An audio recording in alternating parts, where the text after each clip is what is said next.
I want to see the bears. I don't care. I want to see the whales first. But bears are so much better. Yeah, if you're 7. I'm 10 now. I like whales. So what? I want to see the bears. I don't care. Coming to the museum was my idea, and we're seeing the whales first.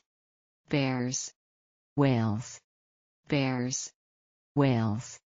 Mom. Graham is being mean, shouted Sarah. Everyone in the main lobby of the Museum of Natural History turned to look at her. Mom turned around with an embarrassed look on her face, the one that she called mortified. What did he do? Whispered Mom. He said that bears are for little kids, and that we have to see the whales first. We're going to see everything in the museum. We have all afternoon. But I want to start with the bears. Then you should have asked nicely instead of shouting. Graham, take us to the whales. Sarah's heart sank. Graham didn't even have to say anything. The look he gave her was bad enough. He was smiling ear to ear like one of the chimpanzees in the Africa exhibit. She dragged her feet all the way to Ocean Life. She knew she shouldn't have shouted, but Graham made her so angry.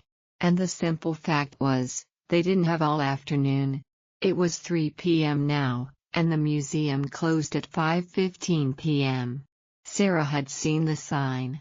She had read her mother's watch. She knew there was not much time left for bears. Ever since they started learning about them the year before at school, Sarah had had bears on the brain. She had paid extra close attention during that unit and now knew all sorts of facts about bears. Grizzly bears were some of the biggest in the world, and they were her favorite. Did you know, she asked her mother, that grizzly bears can get as big as 850 pounds? I did, Sarah. You mentioned that several times in the car. Well, did you know they can run 35 miles an hour? Yes, I did. That's speeding in some places, said Sarah, but Mom didn't seem to care. Whales are way bigger than bears, said Graham. That means they're better. Yeah, but whales live in the ocean. So what's wrong with the ocean? It means they're wet all the time. And they smell like fish. You smell like fish. Graham cracked up. Clearly, he thought he was very clever. How big are whales? Asked Sarah. What do you mean? Grizzly bears weigh 850 pounds. How much do whales weigh? I don't know. A whole lot. Sarah scoffed. Graham didn't even know anything about whales. He just wanted to make sure she was unhappy. She had been looking forward to this trip for months. She read about the museum online, about all the dioramas that were built in the 1940s. They were a very old-fashioned kind of exhibit, but they looked beautiful in the pictures. It was as close as she could get to a real bear, and she had stayed up all the night before thinking about it. And now Graham was ruining the fun. The Ocean Life exhibit was dark and quiet. Spooky sounds filtered down from the speakers which were supposed to make them feel like they were underwater. Sarah didn't feel underwater. She just felt grumpy.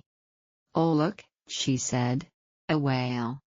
That's a humpback whale, said Graham, doing his best to show off. No, it's not. It's a beluga whale. Read the sign. The model of the beluga was one of the ugliest animals she had ever seen. It had a smooshed-up face and a sad gray color, and it looked like it definitely smelled like fish. Well, I think it's so good that I'm going to stand here and appreciate it, said Graham. For a while.